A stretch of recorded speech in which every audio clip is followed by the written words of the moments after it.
tentang urusan Partai Demokrat ya, itu yang digugat itu bukan hanya Partai Demokrat, ya, Menteri Hukum dan HAM juga digugat. Ini urusan internal partai. Dan Pak Jarod juga mengatakan, ya Pak Asra, ada yang mengatakan soal Partai Demokrat. Bagi saya itu Partai Demokrat bukan masalah internal, karena Muldoko bukan anggota Demokrat. yang saya hormati Pak Yusuf Kalla, Wakil Presiden yang ke-10 dan ke-12. Jadi pernah jadi wakil presidennya Pak SBY, juga pernah jadi wakil presidennya Pak Jokowi. Jadi beliau punya pengalaman panjang dan memahami betul apa dinamika yang terjadi di dalamnya. Siapa saya Gus Coy, ya, Mas Andri Rosadi, Mas Ade Armando dan Mas Fikri, serta Bung Denny Indrayana. Saya mendengarkan dengan seksama, baik yang disampaikan oleh Mas Anies maupun oleh siapa tadi, Mas Denny dan Hensat, Mas Hensat, tentang kekhawatiran itu. Kemudian saya melihatnya apa yang disampaikan oleh ketiga beliau ini itu mengacu kepada pengalaman tahun 2009.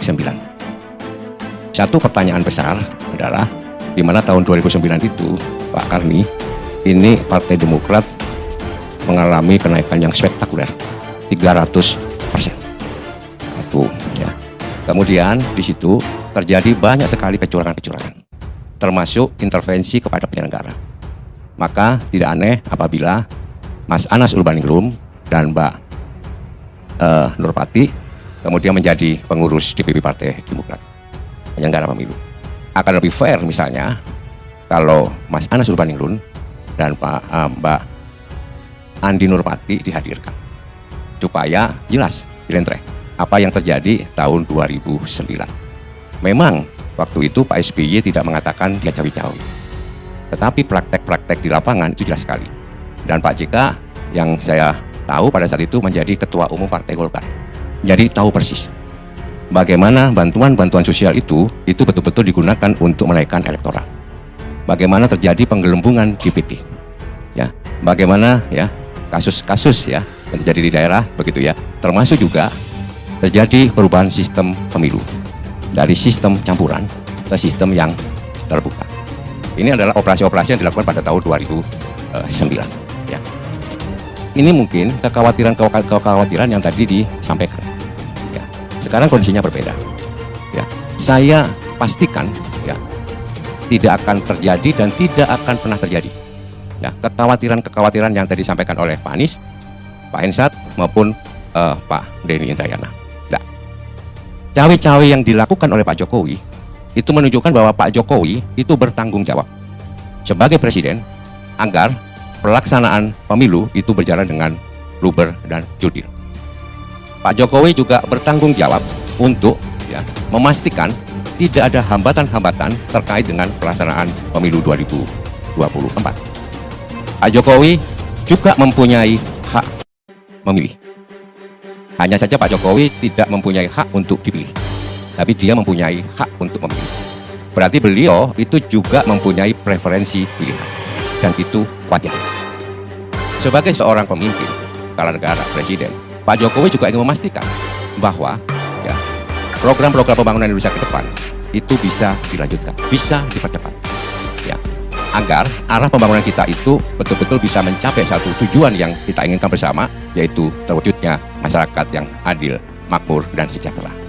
Masyarakat yang guyup rukun, masyarakat yang betul-betul mampu membangun Indonesia ini berdasarkan nilai-nilai Pancasila. Masyarakat yang betul-betul mampu ya mengembangkan prinsip-prinsip toleransi sesama warga bangsa. Cawe-cawe dari Pak Jokowi justru kami dorong, kami dukung. Termasuk juga ya cawe-cawe beliau untuk berpihak kepada rakyat dengan misalnya memberikan bantuan-bantuan sosial kepada rakyat. Saya pastikan Pak Karni bahwa Pak Jokowi tidak punya DNA atau pengalaman untuk mengintervensi ya pelaksanaan pemilu. Kami ya dari PDI Perjuangan misalnya 2019 itu presidennya Pak Jokowi, tapi kenaikannya itu cuma kenaikan PDI Perjuangan memang naik, tapi di bawah 2%. Ya, itu artinya apa? Artinya betul-betul Pak Jokowi menempatkan dirinya sebagai sosok negarawan. Ya, yang menjamin bahwa pemilu luber dan jurdil. Itu saya pastikan. Saya juga pastikan bahwa Pak Jokowi tidak akan mengintervensi misalkan untuk supaya TNI dan Polri tidak netral. Tidak akan mengintervensi misalnya penyelenggara pemilu untuk tidak netral. Kenapa? Karena Pak Jokowi tidak punya pengalaman dan tidak punya DNA untuk merusak sistem demokrasi kita. Tetapi Pak Jokowi ingin memastikan bahwa 2024 marilah rakyat diberikan kesempatan, diberikan kedaulatan untuk bisa memilih calon pemimpinnya. Ya. Haknya ada pada rakyat. Jadi artinya apa? Pak Jokowi mengakui, gentle itu. Pak Jokowi bukan sosok pemimpin yang tinggal gelanggal colong rayu. Tapi beliau bertanggung jawab ya, bahwa pemilu berjalan dengan baik dan arah pembangunan itu bisa juga berjalan dengan baik. Sehingga cita-cita bangsa kita, tadi disampaikan oleh Pak Karni ya, menjadi bangsa yang unggul, yang besar, yang raya bisa terwujud. Bagaimana kita mempunyai bonus demografi dan kita punya waktu 13 tahun. Inilah maka Pak Jokowi saya pikir wajar kalau menggunakan haknya untuk menentukan preferensi siapa yang nanti akan melanjutkan program-program Pak Jokowi. Satu. Yang kedua adalah Pak Karni, sebentar, undang-undang pemilu kita itu juga mengatur presiden boleh berkampanye, wakil presiden boleh berkampanye. Saya ingat bahwa Pak JK tahun 2019 juga masuk tim kampanye Jokowi Ma'ruf Amin, penasehat ya, berkampanye boleh gitu kan. Tetapi apakah Pak Jokowi akan menggunakan hak itu tergantung kepada Pak Jokowi kan gitu. Apakah beliau terus kemudian apakah Pak Jokowi netral? Yes, netral. Netral dalam arti politik pemerintahan dan politik ketatanegaraan kita. Terkait tadi tentang urusan Partai Demokrat ya, itu yang digugat itu bukan hanya Partai Demokrat ya, Menteri Hukum dan HAM juga digugat.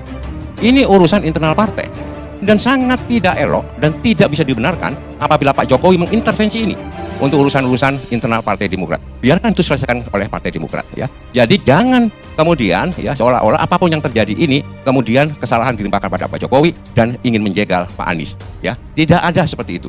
Silakan itu berproses ya secara alami, secara transparan. Korupsi misalnya di BTS ya yang sekarang terjadi itu usut setransparan mungkin supaya tidak ada kesan nanti ini politisasi hukum. Tidak.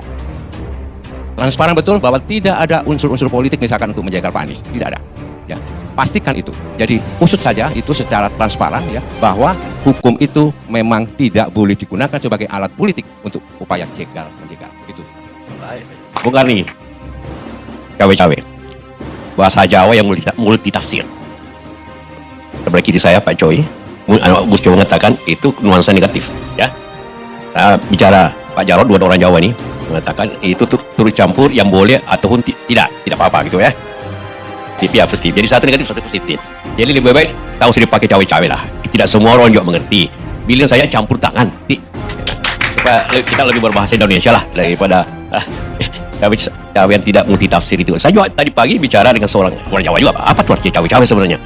Dia bilang, ya campur tangannya tidak perlu. Jadi yang mana kita pakai? Jadi tak usah kita pakai cawe-cawe lah ini. Anu sajalah. Turut campur.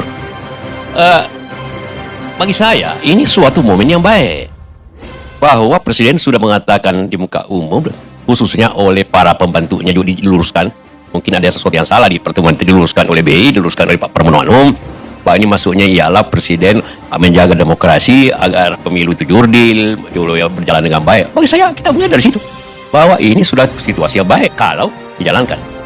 Bahwa soal campur tangan tadi banyak mengatakan pemerintah itu sebagai wasit karena pemerintah dipimpin oleh wasit. Kalau kita lihat sepak bola ada wasitnya. Kalau tidak ada wasitnya bisa berkelahi itu pemain bola siapa yang mengatakan dia salah atau tidak. Mesti ada yang mengatakan itu. Mesti. Ini nanti keduanya. Ya, jadi oke. Ini kan dulu. Jangan berkelahi dulu. Jadi katakanlah apapun wasit lah atau pengawas terserah. Bahwa ada suatu permainan pemilu mesti ada awasi, mesti ada yang awasi apapun namanya.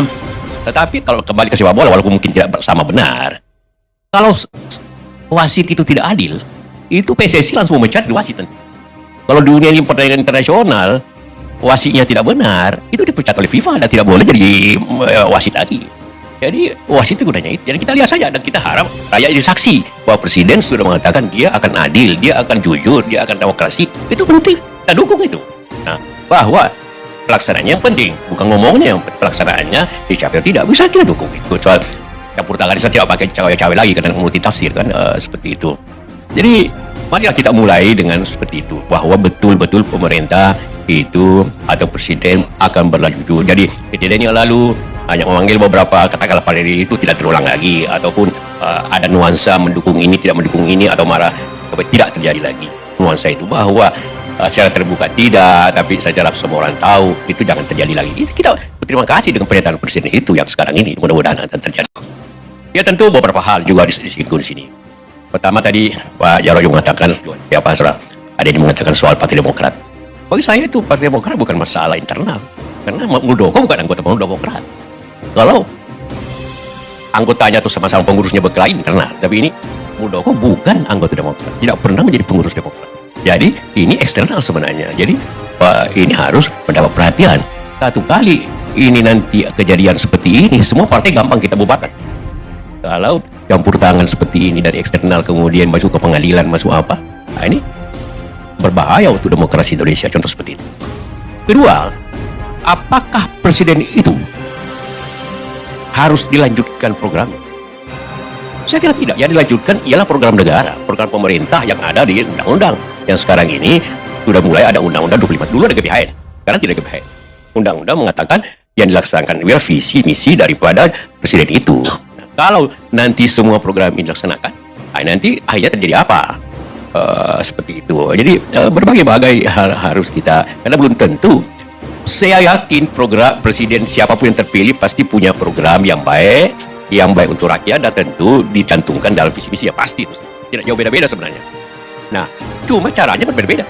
Nah, jadi tujuan sama, tapi jangan cara presiden sebelumnya harus diikuti oleh presiden selanjutnya. Itu buat apa ada pemilu? Jadi kita ini kan namanya kedaulatan rakyat. Kalau presiden ikut campur dalam pemilu berarti itu kedaulatan presiden. Ini kedaulatan rakyat. Biar raja rakyat itu memilih presiden yang sesuai visinya. Wah, ini betul-betul berlaku kedaulatan rakyat. Kalau tidak, maka ini akan menjadi tradisi yang kurang bagus. Bahwa seorang pemimpin itu harus diikuti sebelumnya. Bagaimana kalau dia berbeda partai? Bagaimana kalau berbeda visi? Padahal yang dipilih adalah orang gagasan. Kalau gagasannya berbeda gimana? Apakah kita harus tiru gagasan sebelumnya? Bahwa programnya atau tujuannya sama, pasti memakmurkan rakyat seperti itu. Tapi tidak seperti itu. Jadi tidak boleh ya apa yang dilakukan itu. Bahwa presiden sekarang mempunyai hal yang sama, tujuan yang sama. Iya, pasti tidak. Tapi tidak semua juga dilakukan seperti itu. Itulah beberapa hal yang tentu kita berbicara di sini. Sebenarnya tadi tentu tidak ada kena, tapi saya minta kita bicara itu dan sudah sesuai dengan apa yang saya sampaikan kemarin, bahwa ini bagus. Jadi saya tidak mengatakan ini campur tangan, asal campur tangannya untuk kepentingan kedaulatan rakyat secara keseluruhan. Dan yang memilih presiden yang akan datang itu adalah pemilu itu rakyat secara keseluruhan. Jadi kalau ada tadi mengatakan bahwa ini kan presiden wajib untuk memilih orang yang dapat menyatakan, itu sudah otoriter namanya. Bahwa presiden itu harus memilih sendiri atau mendorong calon yang dia suka. Tidak boleh. Harus memilih siapa yang dapat mencapai tujuannya oleh rakyat. Tapi apapun tentu kita mendukung yang positif. Mari kita berhenti bicara cawe-cawe itu dalam arti yang multi tafsir, supaya jangan kita menjadi berselisih. Tadi saja di sini berselisih pengertian mau cawe-cawe, apalagi rakyat biasa, apalagi rakyat hukum semuanya. Kalau di kampung saya di Bugis, tentu apa itu cawe-cawe kan? Makanan apa itu? Sama di Sumatera apa itu cawe-cawe coba? Di Padang apa dibilang cawe-cawe itu? Jadi ada lagi. Mari kita meluruskan negara kita semua. Mari kita lihat pemilu akan datang, pemilu dan bagus, demokratis, jurdil, tidak ada campur tangan yang negatif, tidak ada keberpihakan sebagai wasit. Karena kalau wasit berpihak, maka komisi PSSI akan menurunkan wasit itu untuk tidak menjadi wasit lagi. Kalau di internasional FIFA dia akan coret namanya. Karena itulah seperti itulah kita inginkan wasit yang adil untuk mencapai kedaulatan rakyat yang baik. Terima kasih.